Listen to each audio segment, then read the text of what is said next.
হাই friends, মই চুৰং চেনেলত সম্প্ৰচাৰিত হৈ থকা সুৰুজমুখী ধাৰাবাহিকখনৰ আজিৰ খণ্ডটো চাবলৈ বহুত বেছি ভাল লাগিব। কিয়নো আজিৰ খণ্ডটোত অমৰে দেউতাকৰ কথা চিন্তা কৰি থাকিব আৰু তেতিয়া পুৱতিয়ে অমৰক চিন্তা কৰিবলৈ মানা কৰিব। আৰু তোমাৰ দেউতাৰ একো নহয়, ইমান টেনচন ল'ব নালাগে। মায়ে কৈছে আগতেও তেনেকুৱা হৈছিল, বিচনাত শুই থকা মানুহৰ সোনকালে খাদ্য হজম নহয় কাৰণে মাজে মাজে খাব নোৱাৰা হয় বুলি ক'ব। আৰু তেতিয়া অমৰে দেউতাক সোনকালে গুৱাহাটীৰ এখন ভাল মেডিকেলত লৈ গৈ দেখুৱাব লাগিব বুলি কোৱা দেখিবলৈ পাব। এইফালে আকৌ সোণ আজি পৰীক খবৰ ল'বলৈ মেডিকেলত যাব আৰু তেতিয়া সোণে ভিতৰত গৈ পৰীক লগ কৰিবলৈ বিচাৰিব আৰু তেতিয়া ডক্তৰে সোণক ভিতৰত যাবলৈ মানা কৰিব আৰু সোণ পৰীৰ কি হৈছে বুলি চিন্তা কৰা দেখিবলৈ পাব।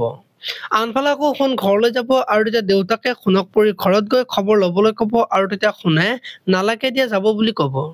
আৰু তই কৰবাত গ'লে ঘৰত কিয় কৈ নোযোৱা বুলি ক'ব আৰু তেতিয়া সোণে পৰীক যে মেডিকেলত আছে তাৰ কাৰণে বিয়াত আহিব পৰা নাই সেই কথাটো দেউতাকক ক'ব নেকি দেখিবলৈ পাব আজিৰ খণ্ডটোত।